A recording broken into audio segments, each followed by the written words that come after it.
하나님의 말씀 전도서 3장 4절 봅니다.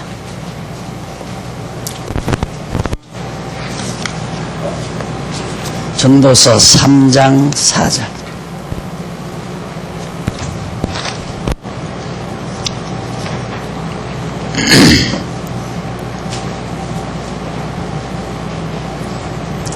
울 때가 있고 웃을 때가 있으며 슬퍼할 때가 있고 춤출 때가 있으며 돌을 던져버릴 때가 있고 돌을 거둘 때가 있으며 안을 때가 있고 아는 것을 멀리 할 때가 있으며 찾을 때가 있고 잃을 때가 있으며 지킬 때가 있고 버릴 때가 있으며 찢을 때가 있고 꿰맬 때가 있으며 잠잠할 때가 있고 말할 때가 있으며 사랑할 때가 있고 미워할 때가 있으며 전쟁할 때가 있고 평화할 때가 있느니라.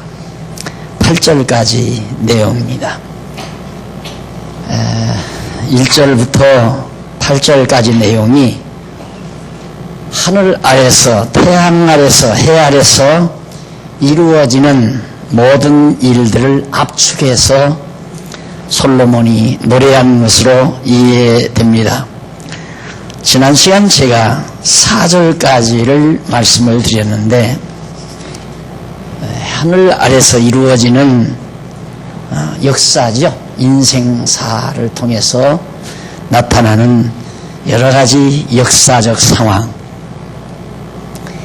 이것은 물론 솔로몬이 자기 당대까지 이루어진 이스라엘 민족사를 열거하기도 했고 또 자기 당대에 이루어지는 역사도 말을 했고 또 장차 이루어질 이스라엘 민족사에 대한 예언적 의미를 띠고 말한 내용도 담겨져 있습니다. 그래서 지난 시간 제가 4절까지를 말씀을 드린 것 같은데요. 5절에 보면 4절에 보면 울 때가 있고 웃을 때가 있으며 슬퍼할 때가 있고 춤출 때가 있다라는 내용을 말씀을 드렸는데 이쪽 4447페이지 밑에서 세 번째 줄에 보면 2절로 8절 내용이 나옵니다. 2절로 8절 내용 가운데 넘어가서 4448페이지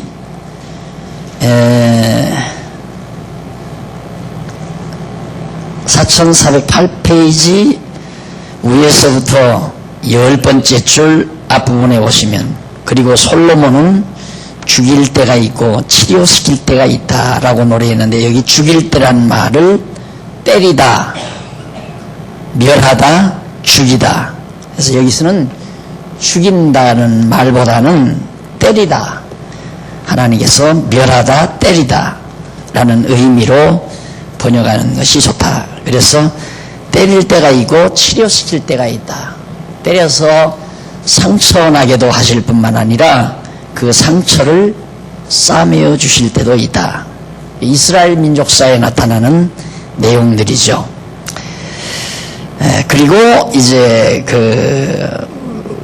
뒤를 이어서 이는 이제 여호와 하나님께서 장차 이스라엘 자손을 이방족 속 손을 들어 때리시고 다시 싸매어 주실 것을 의중에 두고 장차 이루어질 이스라엘 민족의 역사, 바벨론에 의해서 완전히 망하게 되고 다시 회복될 역사를 내다보면서 노래한 것인데 참고는 이사야 1장 5절로 6절, 30장 26절을 참고하시면 됩니다. 그리고 이어서 솔로몬은 헐 때가 있고 세울 때가 있다. 이건 뭐 다 짐작되는 내용이죠. 여호와 하나님께서 바로 그 성전 또 이스라엘 다윗 왕국을 다 멸하시는 성전도 멸하고 헐고 다윗 왕국도 헐어버리고 그리고 다시 일으켜 세우시는 하나님의 섭리 또 울 때가 있고 웃을 때가 있다는 말은 있으며 슬퍼할 때가 있고 춤출 때가 있다. 이는 물론 이스라엘 자손으로 울고 슬퍼하며 이방족 속에게 포로로 잡혀갈 때 그것도 하나님이 하시는 일이죠. 그리고 다시 돌아와서 기뻐서 웃고 춤추는 회복돼서 춤추는 그런 장면을 솔로몬이 시대적으로는 한참 오래전이죠. 다윗, 솔로몬 이 시대에 이제 예언한 것이니까 721년 587년 이때 되어질 일을 솔로몬이 이 시대에 그러니까 약 한 500여 년 전에 솔로몬이 내다보면서 하나님께서 이처럼 헐고 세우시고 때리시고 싸매시고 이런 일들을 하나님이 해 가신다. 해 아래에서 가만히 보니까 전부 모든 만사가 다 그렇더라. 만사가 다 때가 있더라. 울 때가 있으면 웃을 때가 있고 헐릴 때가 있으면 헐은 것을 다시 세울 때가 있고 그것을 솔로몬이 지금 500여 년 전에 장차 되어질 일을 내다보면서 노래한 겁니다. 그리고 좀 내려가서 밑에서부터 네 번째 줄 뒷부분에 보시면 그리고 솔로몬은 아는 때가 있고 아는 일을 멀리할 때가 있으며 찾을 때가 있고 잃을 때가 있으며 지킬 때가 있고 버릴 때가 있으며 라고 노래했는데 이는 여호와 하나님께서 이스라엘 자손이나 다윗 왕가를 찾아 보호하고 지키시다가 때로는 잃어버리고 멀리하여 버리실 것을 의중에 두고 하나님께서 이렇게 딱 안아서 보호하시고 지키시다가 때로는 버리고 잊어버리고 내던져버리고 이러실 하나님의 역사 섭리 그것이 역대기상에 보면 쫙 나타납니다. 역대기상은 솔로몬 이후에 이루어지는 이 역사 섭리 이게 전부 하나님이 버렸다가 다시 취하고 버렸다가 취하고 버렸다가 취하고 급기야는 이제 여기 와서 최종적으로 바벨론에게 완전히 버렸다가 다 헐어버리고 다시 찾으시죠. 그리고 다섯째 줄 4449페이지 위에서 다섯째 줄 뒷부분에 보시면 그리고 솔로몬은 잠잠할 때가 있고 말할 때가 있으며 라고 노래했는데 이는 여호와 하나님께서 이스라엘 자손에게 이전에는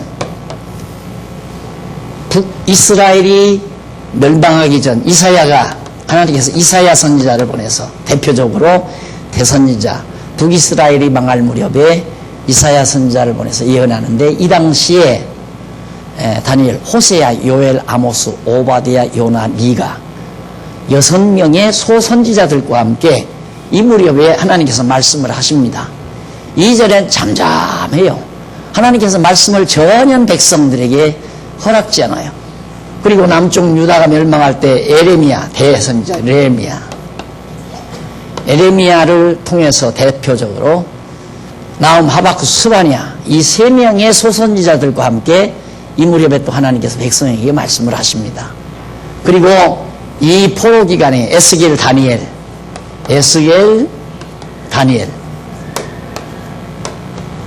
통해서 또 말씀을 하시고요. 그리고 이제 이 회복기에 이 이스라엘 백성들을 회복해 주실 때에 이제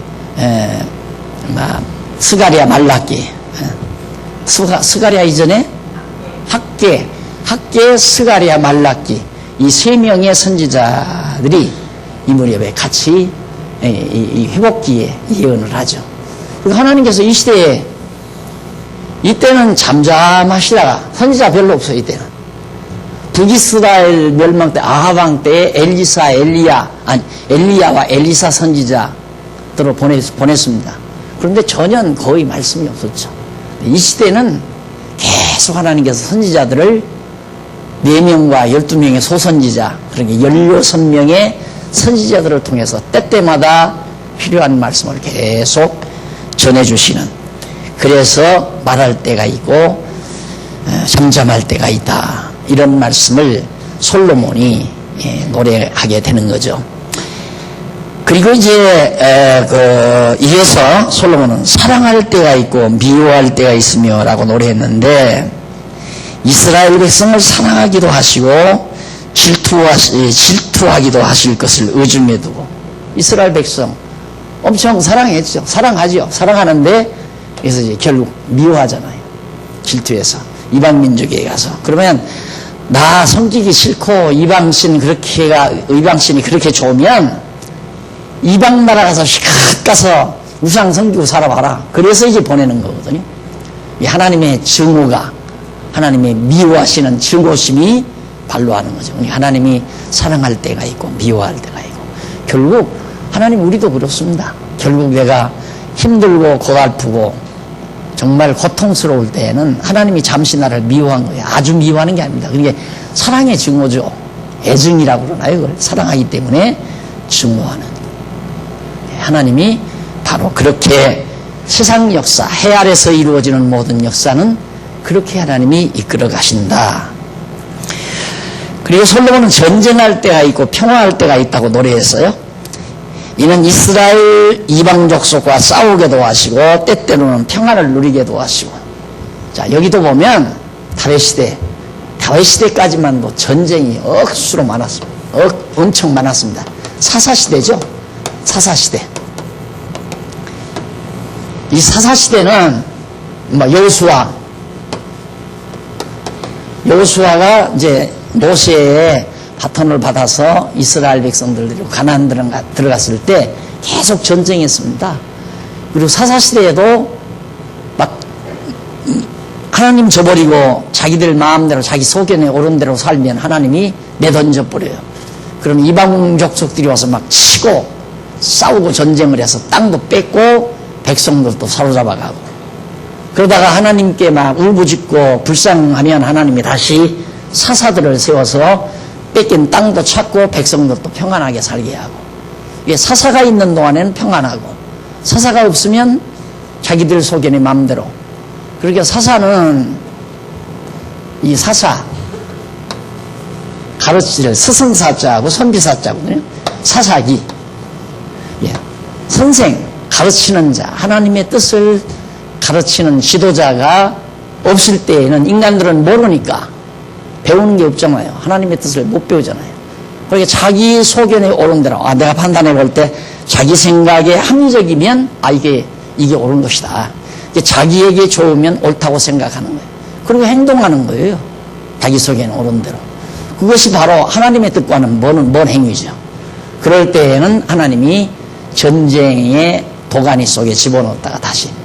그런데 이후에도 마찬가지예요. 이때도 계속 전쟁하고서 결국 여기 와서 전쟁에서 다 패워가지고 했다가 하나님이 다시 예루살렘으로 돌아오게 해서 성곽을 다시 쌓고 성전 짓고 백성들이, 유대인들이 독립을 해서, 유대 독립시대가 있죠. 그때 독립을 해서 결국 평화롭게 사는 그런 시대도 하나님께서 허락해 주신다. 여러분, 이렇게 우리가 역사를 지금 통째로 보는 거 아니에요. 수천 년의 역사를 우리가 이렇게 한눈으로 지금 조감하면서 말씀을 듣는 건데, 이렇게 역사를 통해서 받는 교훈은, 우리 인간은 내 욕망과 내 뜻대로 살려고 하면 반드시 하나님께서 잠시 그것이 아니다라는 걸 깨닫게 하기 위해서 우리는 하나님께로부터 채찍도 당하고 미움도 당하고 대적에게 침략도 당하고, 그래서 고통을 당하면서 울고 불고 괴로워하고 뻔한 거 아니에요? 그러나 하나님 여호와 깨닫고 여호와를 경외하면서 내 고집대로가 아닌 하나님의 선하신 뜻을 찾아서 하나님이 기뻐하시는 뜻을 분별해서 살아갈 때에는 하나님께서 웃게도 하고 춤도 추게도 하고 평화롭게도 하고, 이것이 하나님이 우리를 섭리해가는 하나님의 역사다. 근데 우리는 단순히 그걸 어떤 심판의 의미에서 잘못하면 잘못한 죄의 대가로 벌을 받는다, 그게 아니에요. 그 심판의 의미는 내 행위에 따라서 영생과 영멸과 지옥과 천국으로 갈라지는 걸 심판 개념으로 이해를 해야 합니다. 그러나 해 아래 있는 동안 심판은 최종적이에요. 심판은 최종적이고 징계는 과정적입니다. 심판, 징계. 이건 최종적. 이건 과정적. 이것은 막 결과예요. 이것은 과정은 교훈이에요. 교훈. 깨닫게 하는 거. 교훈. 예, 하나님께서 불택자들은 최종적으로 멸망에 이르게 만드는 거. 그 심판이고요. 징계는 택한 백성. 그래서 이것은 불택자. 이것은 택자에게 줘야죠. 택자에게는 징계가 있어요. 징계가 바로 아까 말했듯이 세울 때가 있으면 헐 때가 있고, 울 때가 있으면 웃을 때가 있고, 심을 때가 있으면 뽑을 때가 있고, 그 징계를 위한 하나님의 섭리예요. 깨닫게 하기 위해서 역사 과정에서 있어지는 일들, 교훈, 우리 하나님 여호와 경외하기를 배우게 하시려는 하나님의 사랑의 배려가 바로 징계 차원에서 이해돼야 된다. 그걸 솔로몬이 지금 자기 노래에 담고 있는 겁니다. 그리고 그래서 결국 때가 있다는 범사에 대한 솔로몬의 노래는 이스라엘에 대하여 여호와 하나님께서 과거에 이미 이루어 주셨거나 장차 이루어 주실 역사 섭리에 대한 예언의 말씀에 근거를 두고 하신 것이다. 솔로몬이 여기에서 전도서를 노래했는데 이미 이루어진 역사, 과거, 그리고 장차 이루어질 미래, 과거와 미래, 이게 다 하나님이 때를 다 정해놨다 이 말. 뽑을 때, 심을 때, 웃을 때, 울 때, 망할 때, 흥할 때, 헐 때, 세울 때 정확하게 하나님이 때를 정해놓으시고 역사를 진행해 가신다. 그러니까 때가 되면 하나님의 계획대로 되는 거예요. 내가 막 그때가, 여러분 지금 강의를 들으면서 이렇게 생각할 겁니다. 나도 그런 착각에 빠져가지고 강의를 할 때가 많으니까. 여러분이 여호와 하나님을 경외하기를, 여호와 하나님 경외하기를 잊어버리지 않고 경외하며 살면 헐어지거나 울 때가 오질 않습니다. 이렇게 들을 수도 있고 말할 수도 있어요. 여기에 유혹당하면 안 됩니다. 천만의 말씀이에요. 그렇게 안 되는 거예요. 하나님이 한번 날 울 때를 정해놨으면 우리 노력으로 안 돼요.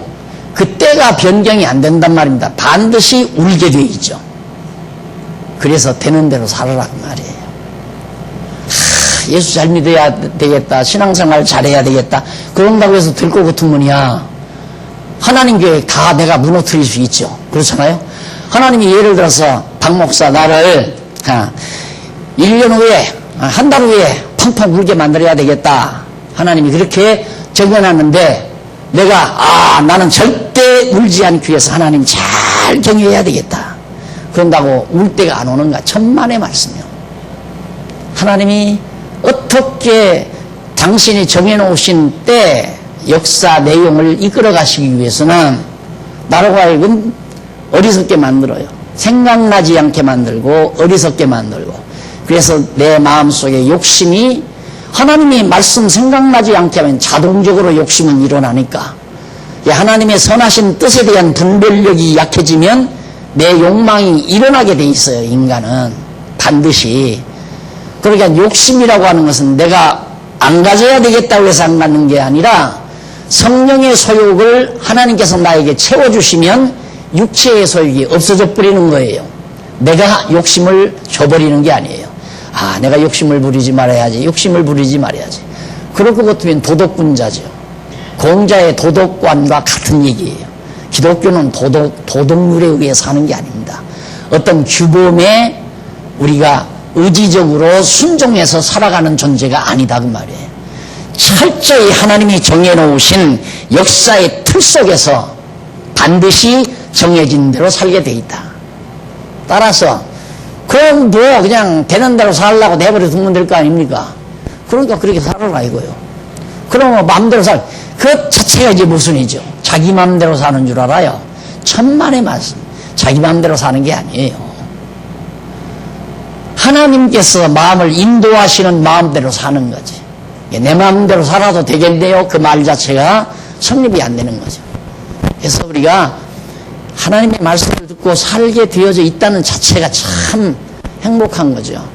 오늘 또 새로 등록하신 분 같이 식사를 나누는데 내가 정말 복이 주렁주렁 하나님의 복이 그냥 주렁주렁 배치네요 그랬더니 진짜 너무너무 많다고 그러면서 당신도 기뻐서 얘기하는 소리를 들었습니다만은 자기가 그렇게 하고 싶어서 되는 게 아니에요. 하나님이 그렇게 인도하시기 때문에 그렇게 되지는 거죠.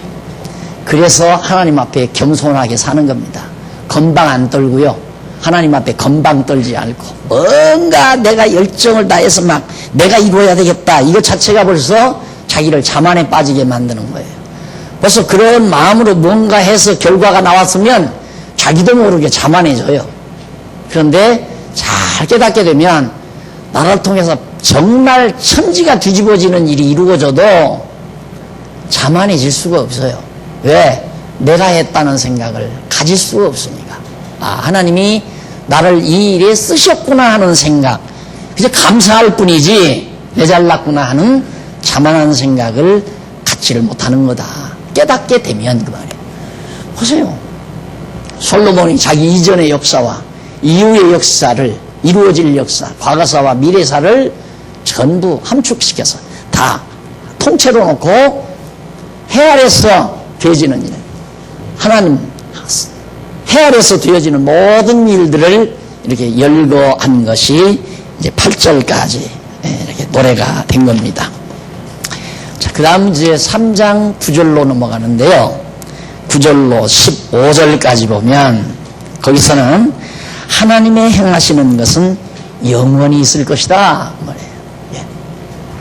해 아래서는 뭔 일이 뭐 세웠다가 흘리고 울었다가 웃고 등등 해서 일들이 토막토막 다 잘리는 것 같아도 하나님이 하시는 일은 영원히 있을 것이다. 끝이 없다고 말이에요. 끝이 없다. 하나님이 하시는 일은 해 아래서 일을 분석해 보면 일이 끝이 있는 것 같지만 하나님이 하시는 일은 사실 끝이 없는 것이다. 영원히 이어진다 그 말이죠. 이것도 우리가 지금 시간이라고 하는 것 내가 늘 말씀드리잖아요. 그래서 우리 성경신학을 이해하는 데는 철학자들이 고민하는 시간이란 도대체 뭘까? 시간, 존재 뭐 이런 문제들이 굉장히 이제 철학자들이 다루는 주제고 또 영원이라고 하는 이런 문제들. 그래서 시간과 영원 이렇게 놓고 시간은 영혼의 반대고 영혼은 시간의 반대로 그렇게 생각하는 경향이 많습니다. 그런데 우리 성경신학에서는 그게 아니에요. 영원한 것만이 실제 존재하는 것이고 시간은 실제하는 것이 아니다. 따지고 보면 영원 앞에 시간이라고 하는 것은 하나의 점, 이 점이라는 것도 관념적인 초점이죠. 관념에서 생각하는 하나의 초점에 불과하다. 시간이라고 하는 자체는 영원에 비하면 그 말이죠. 그래서 이제 제가 시간과 영원에 대한 도표를 이게 영원이라면 이렇게 표현하잖아요. 이게 시간 세계고 영원 세계인데 끝이 없는 영원 세계인데 이건 설명하기 위한 도표지 이게 없어요. 그냥 관념적으로 어떤 점이 눈으로 볼 수 있는 점으로 있는 게 아니라 점은 사실상 면적이 없는 거거든요. 면적과 부피가 없는 게 점이에요. 관념적인 하나의 그 대상일 뿐이에요. 관념적 대상. 그러니까 실제 하는 게 아니죠.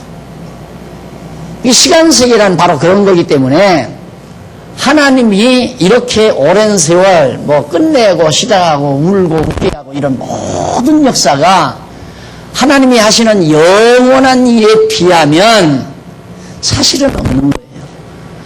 그런데 하나님이 하시는 일은 그렇게 헤아려서 우리들이 느끼는 것처럼 시작되고 끝나고 또 울다가 웃고 이렇게 해서 토막토막 일들이 이루어져 가는 게 실상은 아니다.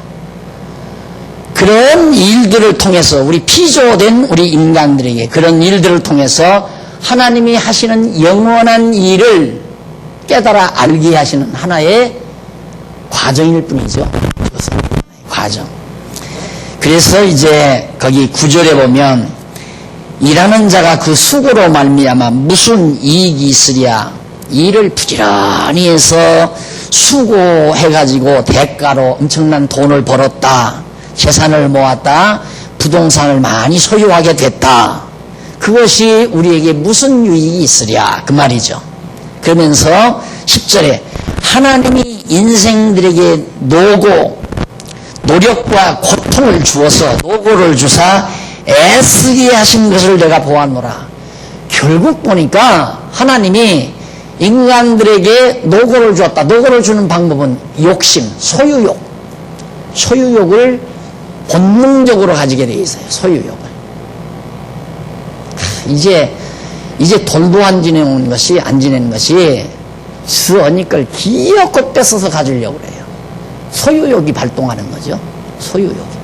인간은 기본적으로 타락된 인간의 속성 속에 소유하고자 하는 소유욕이 있어요.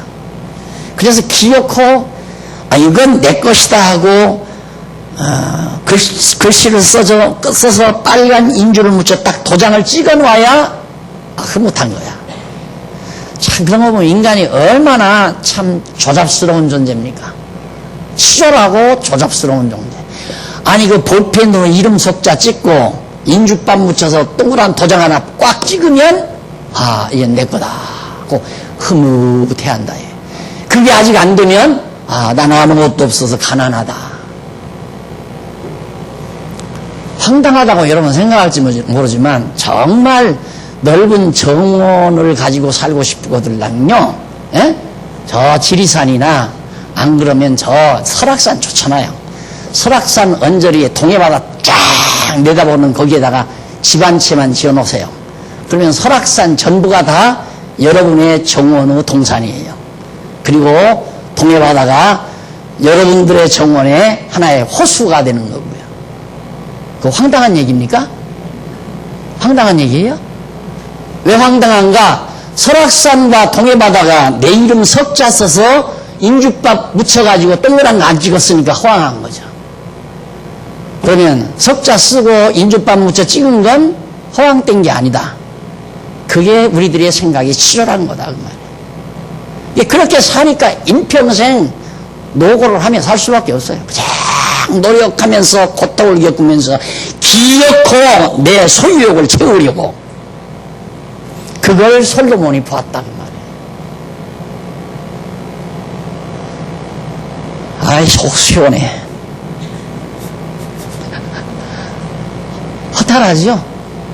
허탈하죠. 우리가 그렇게 살았어요 과거에. 지금도 거기에 매여서 살아요. 이 강의를 들어도 그래도 도장 찍어야지. 오늘도 나 도장 수없이 찍었어. 내 태어나서 아마 이상하게 좀 속된 말이지만 팔자가 그런지는 모르지만 인감증명도 그렇게 많이 뗐을까. 인감증명, 인감도장 풀티나게 수없이 동사무소에서 나 가면 몇십 장씩 띄는 줄 알아요.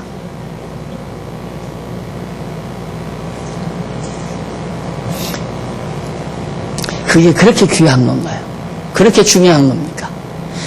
한번 보십시다. 11절 하나님이 모든 것을 지으시되 때를 따라 아름답게 하셨고 또 사람에게 영원을 사모하는 마음을 주셨느니라. 그러나 하나님이 하시는 일의 시종을 사람으로 측량할 수 없게 하셨도다. 자, 하나님이 다 모든 만물, 설악산도 하나님이 만들어 놓으시고 동해바다도 하나님이 만들어 놓으시고 다 하나님이 만들어 놨어요. 김정일 아저씨가 북한 땅을 다 자기 이름으로 다 해놨잖아요. 북한 땅덩어리가 다 자기 거라고. 우리나라 22만 평방킬로미터니까 아마 12만 평방킬로 가까이는 다 자기 걸 거예요. 가지면 뭐 할 거예요. 내가 가끔 그런 얘기 하잖아요. 그냥 욕심 많은 사람은 서울시 전부 혼자 너 다 가져가고 서울시민 다 어디로 나가버렸으면서 한번 나가보라고. 가상만이라도 해봐요. 그런 일이 없다 하더라도. 가상을. 다 가지고 뭐 하시게? 에? 그걸 다 갖고 뭐 하려고요? 서울시 땅, 아파트 서로서로 나눠 살면서 오손도손 사니까 재미가 있고 사는 맛이 있지. 이거 다 내 거니까 너희들은 다 들어와서 월세 살아라. 한 집에 얼마씩 다 내라. 그러고 싶어서 다 내 것 삼고 싶죠.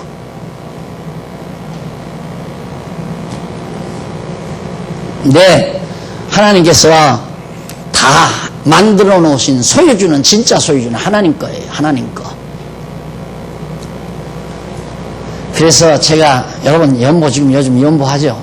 내기 싫죠. 내기 싫은 건 하나님이 낼 마음 안 주니까 내기 싫은 거예요. 그걸 나도 뭐라고 얘기를 안 합니다. 내기 싫어서 안 내는 걸 어떻게 해요? 내기 싫어서 안 내면 자기 거고 내면 내 거 아니고 내 거가 아니고 내면 내가 손해보는 거 아니에요. 그렇게 생각한다 이게. 그런 생각 그냥 가지고 있으면 연보생활을 못해요. 바보예요? 숫자 계산도 못하는 초등학교도 안 나온 바보입니까?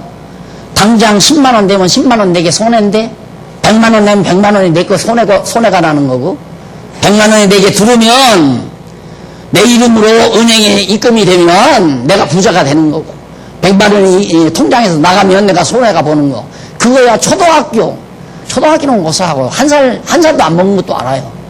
뺏어가면 울어요. 내가 가졌는데 왜 뺏어가냐 내 건데. 다 아는데 우리가 바보냐고요. 내가 가졌어도 하나님 거고 내가 안 가졌어도 하나님 거예요. 하나님이 당신 뜻 위해서 다 쓰게끔 돼 있어요. 그러니까 어떻게 쓰는가?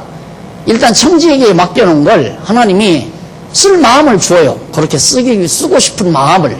그래서 그렇게 쓰는 거예요. 그걸 뭐 대단히 잘한 것처럼 마음속에 연구하고 싶은 마음이 있어서 1000만원이나 20만원이나 1억이나 냈다.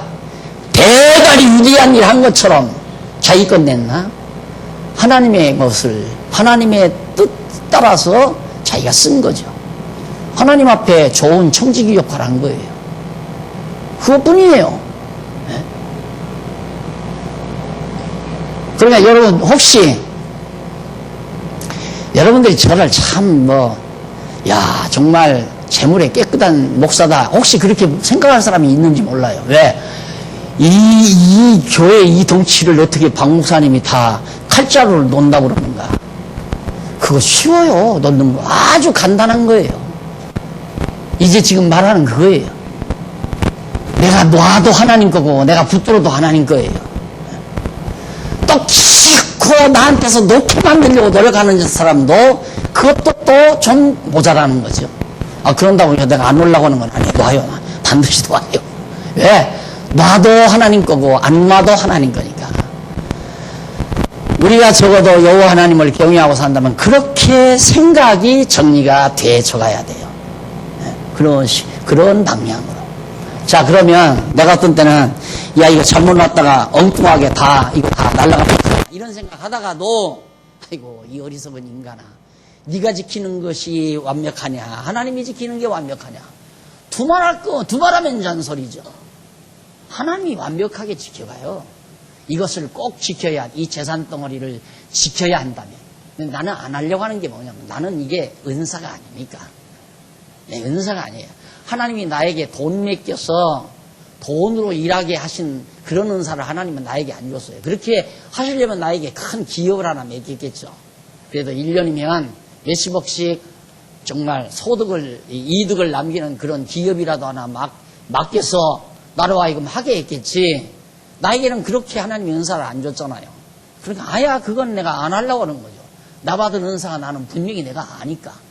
그러니까 그냥 조그마한 연구실 공간 하나만 비 안 맞고 바람 안 들어오게, 눈비 안 맞고 바람 안 들어오는 공간 하나만 있으면 몸 건강하게 앉아서 열심히 연구해서 책 쓰고 시간 있으면 가르치고 그 일 하다가 죽겠다는 얘기예요. 나만이 그럴 게 아니라 여러분들도 다 각자 나에게는 어느 정도의 무슨 은사를 맺겠나를 각자가 살펴야 그게 이제 지혜로운 거죠. 그냥 욕심만 부려가지고 욕심 부리면 다 내 것 될 거겠죠. 천만의 말씀. 욕심 부려도 내 거 안 되는 수가 있어요. 욕심 안 부려도 다 나한테 맡기는 수도 있고. 그래서 하나님이 하시는 일의 시종을 사람으로 측량할 수 없게 언제 웃게 했다가 언제 웃는 것이 끝나고 울게 할지 그거는 인간에게 절대 아무에게도 알려준 바가 없어요. 모르게 했어요. 그게 우리는 모르는 거죠. 그러니까 내가 늘 그러잖아요. 자만하고 살지 말아라. 지금 좀 속된 말로 밥술이나 먹고 옷이라도 좀 입고 산다고 큼직한 저택지고 산다고 해서 자만 떨지 말아라. 하나님이 정하신 때가 되면 반드시 기울어지게 되고 또 그렇다고 해서 징징 울지 말아라. 지금 지하 단간방에서 새빵살이를 한다고 해서 징징징 울고 좌절하고 절망하고 그렇게 아주 치졸한 삶을 살지 말고 언제 하나님이 그 고통스러운 나를 끝내실지 하나님 정하신 때가 있어요. 그때가 있으면 끝날 수도 있는 거고. 그러니까 하나님이 주신 환경을 지금으로서는 하나님이 이런 환경을 주시는 것이 내게는 가장 적당하시기 때문에 하나님이 이런 환경을 주셨구나 라고 감사함으로 범사에 감사하며 현실을 헤쳐나가는 힘, 이것이 하나님의 뜻을 분별하는 데서 나오는 것이다. 그 다음 이제 거기 보면 12절 사람이 사는 동안에 기뻐하며 선을 행하는 것보다 나은 것이 없는 줄을 내가 알았고. 자, 사는 동안, 사람이 사는 동안에 기뻐하며 선을 행하는 것보다 나은 건 없다. 최고로 값지게 사는 게 뭔가? 기뻐하며 선을 행하는 것. 그 이상보다 더 나은 건 없어요. 최고다. 그러니까 즐거워하면서 하나님의 기뻐하시는 뜻을 따라 사는 것. 그게 최고다 그 말이에요. 선한 일을 행한다는 말은 선은 하나님이 좋아하시는 게 선한이에요. 그러니까 하나님이 좋아하시는 뜻 따라 사는 것보다 나은 삶은 없다. 여러분 다 각자 꿈이 있죠? 꿈대로 이루어지면 굉장히 좋을 것 같죠? 이미 과거 살던 사람들이 다 그러다 갔어요. 그러다가 다 여러분들이 일반적으로 그냥 가지는 꿈들은 이 세상 태어나서 사람으로 태어났으면 모두가 다 가지는 꿈이에요. 그게 솔로몬이 가졌던 꿈이죠. 돈 좀 많이 벌어야겠다. 돈 많으니까 농장을 크게 해야 되겠다. 집도 좀 크게 짓고 사업도 좀 확장하고 그리고 정원도 좀 넓히고 그래서 정원 안에 아주 값지고 좋은 정원수들을 갖다가 즐비하게 심고 그걸 가꾸려니까 노비들이 필요하니까 종들이 필요하니까 종들을 사오기도 하고 또 자기 집안에서 종들을 낳게 하기도 하고 그래서 종도 많고 땅도 넓고 사업도 크고 수입도 많고 다 해봤어요. 그래서 재미가 없으니까 또 그 다음 춤추는 여자도 데려와보고 술도 마시고 그리고 더 나아가서 아름다운 여자들이란 여자들은 몽땅 다 데려다가 궁실에 놓고 마음껏 즐겨봤는데 그것도 다 헛되고 헛된 것이더라. 그리고 깨달은 것이 인생이란 즐거워하면서 선한 일을 하는 것이 그보다 더 나은 건 없더라. 최고죠. 최고예요. 그러니까 우리가 볼 때 나와 하나님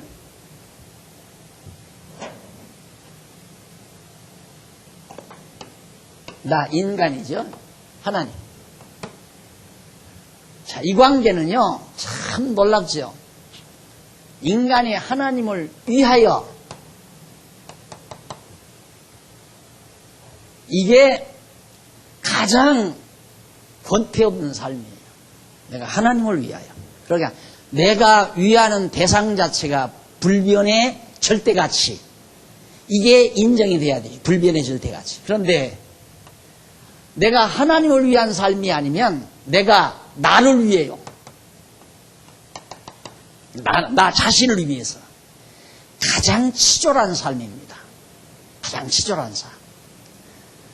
거기서 조금 낫다고 하는 건 자기보다 낮은 너를 위하여. 이게 이제 휴머니스트들이에요. 이게 자선사업가들. 근데 요즘 자선사업가는요, 지 먹을 것도 없는 인간이 자선사업 한다고 여기저기다가 손 벌려가지고 저 먹고 사는 거예요. 우리 교회도 그런 거 많이 옵니다. 제가 불구자들을 15명 데리고 있는데 막 사진 다 찍고 불구자들 막 그 어려운 일 하는 거 다 해서 좀 도와주십시오 그 말이에요. 그건 자기 먹고 살기 위한 수단이거든요. 자, 내가 그런가 해서 남 도와주지 말라 그 말은 아닙니다. 또 그 말 이상하게 듣고 안 도와주지 말고요. 내가 너를 도와주는 건 일단 여기를 불쌍히 여기는 거예요. 여기서 굉장한 보람을 느낍니다. 무슨 보람? 하나님이 된 기분을 느끼는 거예요. 내가 하나님. 저 사람에게는 내가 생명이, 내가 저 사람을 먹여 살렸다. 저 사람은 나 아니면 못 산다. 이런 긍지와 자부심을 느낀 거 대단한 거예요. 이 관계가. 인간을 조금 호상하게 산다는 건 이런 기분을 느끼면서, 그래서 이것은 도덕이라고 그러죠. 도덕관. 여기는 종교예요. 종교. 내가 하나님과의 관계는 종교고, 내가 나보다 못한 인간들과의 관계, 그 인간과의 관계, 그걸 도덕이라고 말하죠. 근데 그것도 나와 비등한 사람하고는 경쟁이에요. 경쟁. 나와 대등한 사람은, 나보다 워낙 못난 사람을 이렇게 불쌍히 여기면서 돕고 그 사람을 추스리게 해줌으로 자기 마음속에 자기가 이 사람에게는 신이 된 기분이죠. 이게 도덕의 매력이 대단한 겁니다, 여러분. 근데 우리는 그게 아니에요. 우리는 그게 아니고, 내가 하나님을 경외하다가 보니까 나와 같이 하나님을 경외하는 자가 사랑스럽다 이 말이에요. 그래서 서로 사랑의 교제를 나누게 되는 거죠. 전혀 자기가 무슨 남을 하시하거나 자기보다 못난 사람들을 불쌍히 여겨서 굉장히 자기 만족을 얻기 위해 가지고 하는 그런 도덕적 행위가 아니라, 진짜 하나님을 경외하는 안에서, 하나님 안에서 서로 사랑하고 사는 관계에서 돕기도 하고 같이 협력하기도 하고 그러면서 하는 것이, 전혀 그런 관계에서는 대가를, 저 사람이 내가 이렇게 했으니까 저 사람은 나를 아주 훌륭한 사람으로 존경하겠지. 그래서 이제 공덕비 같은 거 해주잖아요. 공덕비다. 그래서 인간으로 태어나서 산 보람을 느끼는 거죠. 예를 들어서 내가 큰 돈을 벌어서 불쌍한 사람들을 많이 도와줬습니다. 왜 도와주나? 이 다음 국회의원 나서려고. 아니면 시장 나서려고. 그렇게 해서 성공한 사람 많잖아요. 그래서 우리 주변에 바로 우리 시에도 그런 사람이 있습니다만. 그러면 이제 옛날 무시간 시대에는 요즘 시민들이 시장 공덕비를 하나 해놓은 거예요. 시 공원에다가 아무개 시장 공덕비에서 언제 어느 때 흉년이 들었을 때 쌀 몇 석을 서민들에게, 불쌍한 서민들에게 내 살렸다. 자, 그거 이름 남기고 가는 거. 그 도덕이죠, 도덕. 도덕과 종교는 전혀 성격이 달라요. 기독교는 도덕하고는 아주 거리가 먼 거예요. 정말 하나님 안에서 같은 하나님의 백성들이기 때문에, 그래서 서로 사랑하고 베풀고 서로 부축하고 사는 것뿐이지, 도덕심 때문에 그러는 건 절대 아니다.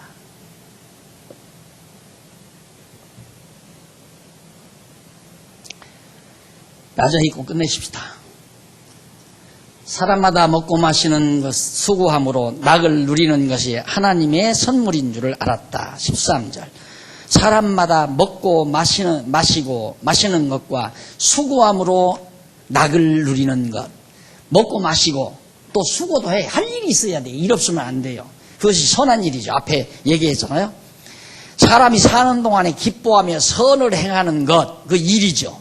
그것보다 나은 것이 없는 줄 내가 알았는데, 사람마다 먹고 마시면서 선을 행하며 수고함으로 즐거움을 누리는 것이 하나님의 선물이다. 아무나 그렇게 사는 것이 아니라 하나님이 그렇게 살도록 선물을 주어야 돼요.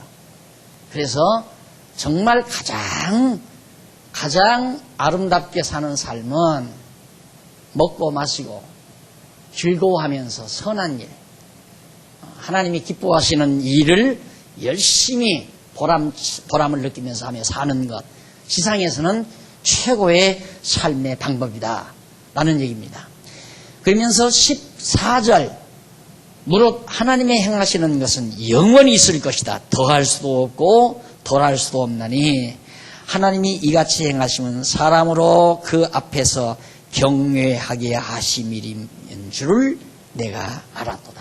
아하, 하나님이 왜 그렇게 울게 했다, 웃게 했다, 춤추게 했다가 또 통곡하게 했다가 세웠다가 허르셨다가 병나게 했다가 낫게 했다가 이렇게 다 하나님이 그렇게 다 하시는가 때도 모르게 해놓고 결국 하나님께서 하나님을 알고 경외케 하시려고 하나님이 그렇게 하셨다. 그걸 솔로몬이 깨달았다 이 말이에요. 그것이 지혜입니다. 그래서 그 지혜에서 잠언서가 바로 그래서 나온 거예요. 지혜에서. 모든 만사 하나님이 이끌어 가시는 것. 여러분 한평생 사는 동안 망했다 흥하는 거 많이 겪어봤죠? 부도 났다가 또 일어나고 병 났다가 건강해지고 울었다가 울고 웃고 웃다가 울고 이런 일 하다 하잖아요. 우리는 그게 왜 그러는가? 내가 어리석고 미련해서 그런다. 아니에요. 하나님이 다 정하신 때 되니까 그렇게 다 되진 거예요. 왜 그렇게 하시나? 여호와 하나님 경외케 하시려. 그러니까 하나님 경외하는 일 없으면 이 해 아래서는 이거 백날 이 해봤댔자 다 헛된 것이다. 자기가 하나님 되면 뭐 할 거예요? 죽으면 다 흙으로 돌아가는 건데. 온 천하 땅덩어리를 다 자기 혼자 가지고 있으면 뭐 할 거예요? 내가 터키 그 역사 유적지 갔다가 뼈저리게 느낀 게 그 터키 그 넓은 땅덩어리가 장군 3사람의 가문이 다 차지하고 있대요. 이게 전쟁에서 그 땅 뺏은 사람들, 그때 공세운 장군 집안이 그걸 다 거머쥐고 있는 거예요. 그걸 초대 대통령이 토지 개혁을 하려다가 실패하고 말았어요. 지금도 3사람이 지고 있어요. 그런 넉나간 인간이 있어요, 그래. 백성들은 가난해서 할 일이 없어가지고 그러는데 좀 다 나눠서 경작을 해야지요. 그래야 나라가 잘 되고 터키가 무강해지죠. 먹고 살 것도 있고. 그러다가 죽으면 뭐 할 거예요?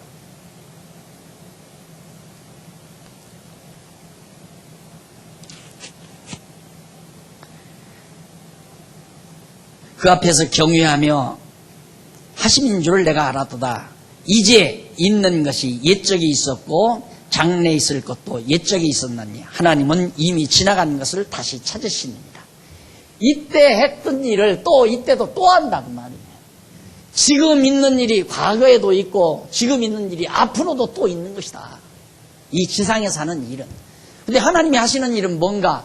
이런 모든 일을 통해서 여호와 하나님 깨닫고 경외케 하시는 일. 그게 하나님이 하시고자 하시는 근본 일의 목적이에요. 그 일은 영원하지요. 그러니까 우리 하나님 나라에 가면 하나님 여호와 경외하며 영원토록 경외하며 살잖아요. 그러니까 이 하나님을 전제로 하고 역사가 이해가 돼야 역사의 의미가 있고 가치가 있는 거지. 하나님 빼고 해 아래서의 이 역사를 이해하려면 이게 뭐냐? 망했다가 흥하고 가졌다가 놓치고 세워졌다가 헐어져 버리고 건강했다가 병들어져 버리고 그러다가 죽고 나고 죽고 나고 죽고 먹고 자고 먹고 자고 또 먹고 자고 먹고 자고 이게 뭐냐 도대체. 의미가 없잖아요. 가치도 없고. 하나님은 이렇게 무가치한 일을 안 한다. 하나님이 하시는 일은 다 이런 일을 통해서 여호와 하나님 깨달아 경외하며 섬기게 하려고 하나님이 그렇게 하신 것이다. 그런데도 몰라. 왜? 지혜가 없으니까. 그냥 여호와 하나님 경외하는 삶보다는 우선 내 욕심 채우는 데 바쁘고 내가 욕심 채우려고 노력하면 노력하는 만큼 소득이 벌어져서 도장을 많이 찍게 되고 나처럼 도장 많이 찍잖아요. 인감증명도 막 허다하게 몇십 장씩 한 번 뛰면 몇십 장씩 뛰고 저 부자예요. 땅 부자 그것도. 여기 이것도 내 도장 아니면 지금 안 되거든요. 오늘 또 내 도장 갖고 돈 얻어야 돼요. 염두를 안 하니까 돈 얻어와야 된대요.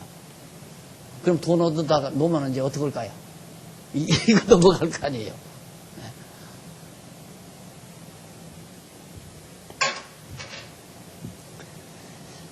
그만합시다.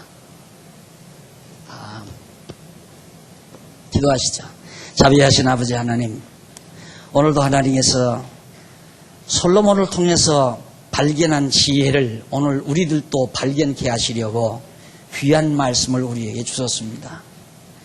다 헛되고 또 헛되고 헛된 세상에 참으로 의미 있고 가치 있고 보다 더 나은 것이 무엇인지를 확실히 깨닫게 해 주셨습니다. 하지만 우리들이 너무나도 아둔해서 또 잊어버리고 또 다시 원위치로 돌아가고 육신의 욕망의 노예가 되어 살 때가 참 많사오니 지혜의 영께서 항상 우리를 붙잡아 주소서.